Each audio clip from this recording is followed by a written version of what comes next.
And then on top of all of that, you have this phenomenon called Citizens United. And most of you know what Citizens United is? Citizens United is this horrendous, unbelievably bad Supreme Court decision, which basically says the billionaires, they can spend as much money as they want on the political process, doing it quote-unquote independently, flooding the airwaves with negative 30-second ads, etc., etc. Spend as much as they want. You have folks like the Koch brothers or Sheldon Adelson spending hundreds and hundreds of millions of dollars on elections, not to mention spending all kinds of money setting up groups like the Tea Party, etc., etc. I know a lot of folks out there, working class people, are part of the Tea Party. No one has told them that the people who founded the Tea Party are billionaires. All right. You've got to tell them that. And our job is to tell them that. Yeah. So that's what you got with the Republicans. Now, what do you have with the Democratic Party? With the Democratic Party, you have some really great people there who are trying their best, working really hard. But in general, you have a party that has also, to a certain degree, moved to the right. Not anywhere near like the Republicans, of course. But they have become, they used to be, 40 or 50 years ago under FDR, under Harry Truman, most people would say the Democratic Party was the party of the working class in America. If you read Harry Truman, when he ran for re-election, when he took over after Roosevelt died, he was considered to be a conservative Democrat. And many of the liberals of the time were really worried about Truman. He came from Missouri, he was kind of conservative, small town guy. If you read his speeches, attacking big money interests, there are very few Democrats who would give that speech today, almost none. And he was considered to be a conservative Democrat. So what's happened is the role of money, what do you think many people do? They gotta go out and raise money. Where do you get money from? From wealthy people, from corporate interests. So the Democrats have become more conservative than they should be. And then you have, in the midst of all of that, the average person saying, I'm working longer hours for lower wages, my job went to China, I can't afford health care, I can't send my kid to college, or my kid is coming out $30,000 in debt, I can't afford child care, I'm really worried. We just had this government shutdown of 1 million federal employees who are not getting a paycheck. And let me tell you, many of them were really, really worried about people live paycheck to paycheck. Is that right? Yeah. You don't get a paycheck, maybe you miss the mortgage, maybe you miss the car loan, maybe your credit ratings dive. That's what's going on in America. And what the average American is saying is, who is there speaking for me? We bailed out Wall Street 5 years ago, and now they're making more money. I didn't cast that vote, by the way. And now they're making more money than they ever did before. They continue to pay their CEOs huge amounts of money. So people look around there, many of them are not voting, many of them are totally cynical about the political process. Right? Now the issue that interests me, and the reason that I've come here tonight, and I'm going to wrap it up in a moment, and I want our panelists to come up here, and then we're going to open up the discussion. Here's the reason that I'm here. I find it hard to understand, and I need you to educate me on this issue, how it can be that in poor states, Alabama, Mississippi, other states, people continue to vote against their own best interests.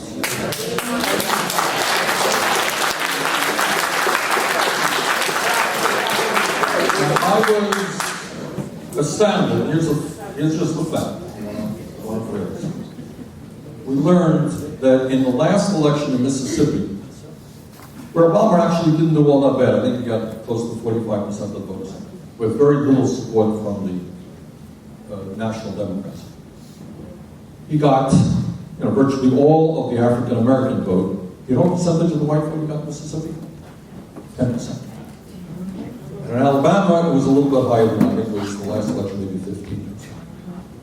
Now, I can understand if some millionaire or billionaire wants to vote to see his taxes go down, wants the freedom to pollute our air and our water, wants to send people's jobs to China and get it easy to do that. I can understand all that. If greedy millionaires and billionaires are only interested in making more money for themselves, I can understand them voting for right-wing Republicans. But I'll be damned if I can understand how a working class person trying to get by on $30,000, $40,000 a year, whose kids may not have health insurance, who have no idea about how they're going to be able to send their kid to college. I just have a hard time why they vote for people who are at war with them.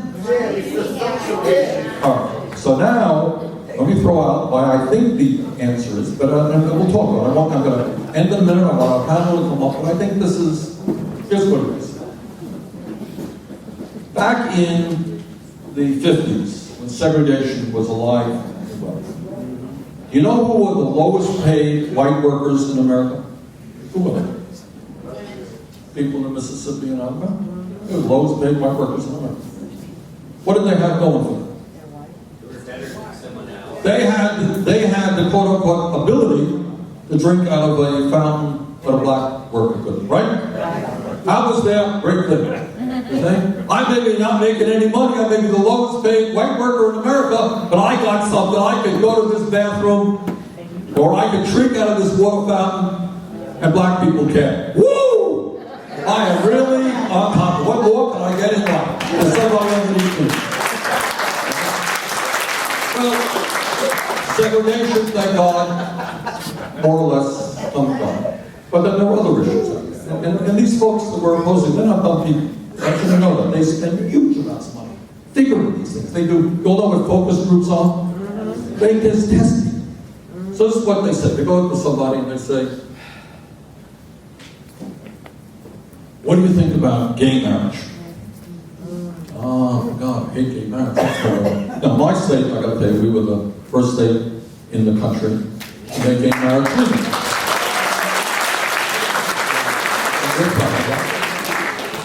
Or, what do you think about the issue of women's rights and abortion? Right? What do you think about President Obama wanting to take away every gun in America?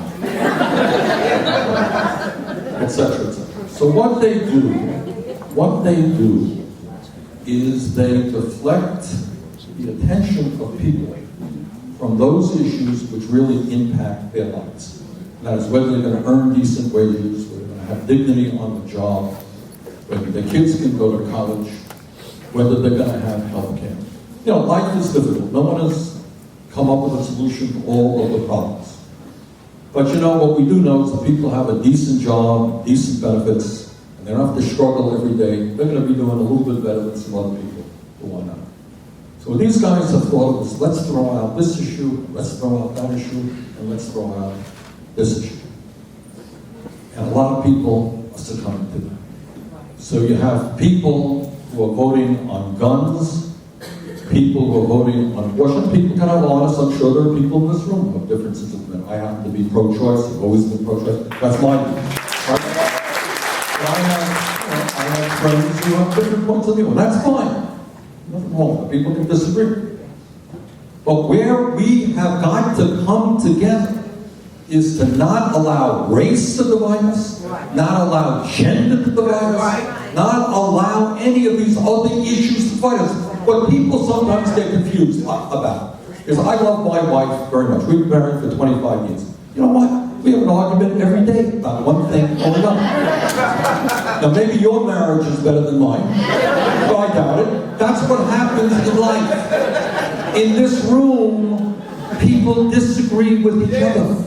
But what you don't want to do is, because you disagree on one issue, is to vote for somebody who is working against you on 10 different issues.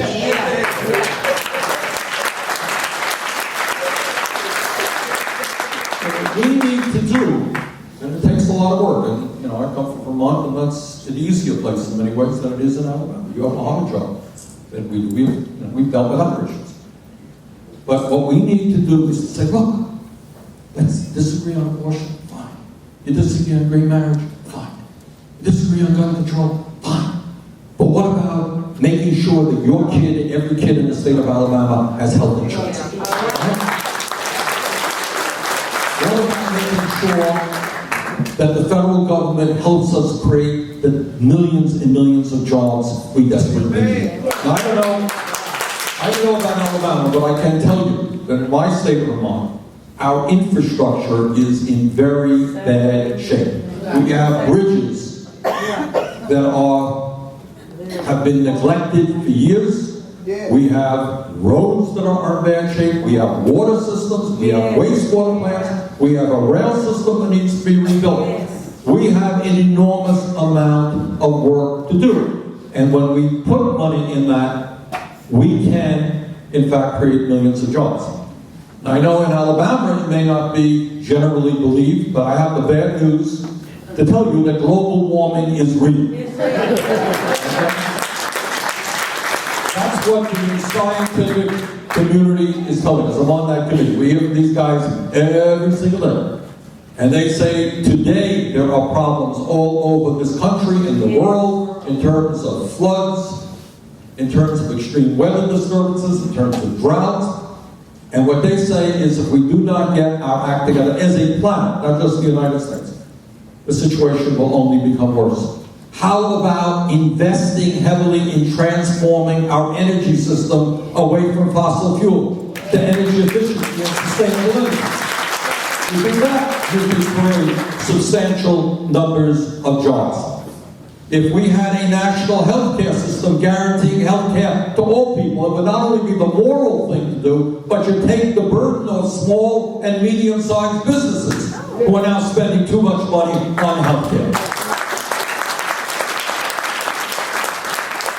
So what we need to do is to come up with an agenda.